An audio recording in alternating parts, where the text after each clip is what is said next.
If you're like me, we have certain sins that keep on tripping us up over and over and over and over again. And a pastor had a handle for this particular thing many years ago, and it made so much sense to me. He called it our signature sin. In other words, the sin that has your name written all over it. You know what I mean? It could be anything. It could be that you tend to gossip, and you know you shouldn't gossip, but you just keep on doing it anyway. And you're like, oh, why did I do that? Or maybe you have a critical tongue with your husband, and you know you shouldn't be doing that, but you find yourself doing it again. Or maybe your signature sin is overeating or overspending or whatever it is. And sometimes it's so frustrating, like, when will I be able to overcome this thing? Well, two things are really important here. First of all, almost always the signature sin is based on a lie. We've bought on a stinking lie of the enemy. And we shouldn't be surprised that the enemy lies to us and plants these little thoughts in our heads. In John 8, Jesus describes Satan as the father of lies. And so there's probably a lie mixed in there somewhere.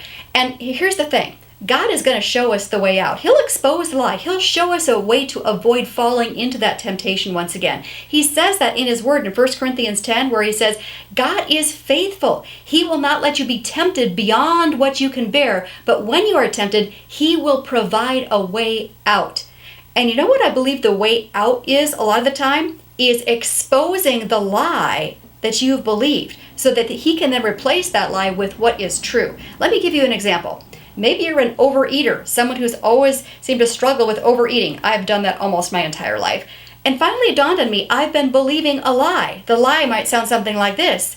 Just eat this, it will make you feel better.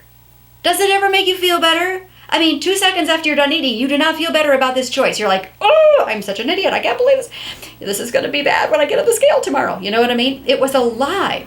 Or maybe the lie is that if you eat this really gross, greasy, salty, disgusting food loaded with sugar, that you're going to, feel better. Well, you're not going to feel better. You're going to be unhealthy. It's a lie. Okay, maybe your situation is that you tend to avoid conflict and you're thinking, oh, yeah. Well, you know what? You're believing a lie there, too. Avoiding conflict is not healthy. When you avoid conflict, you know what happens? Resentment just blooms and blooms and blooms until it destroys your relationship. You are biting on a lie. So often, the way out of temptation that God's providing for us is when we pause and we say, Lord, expose the lie that I've been believing.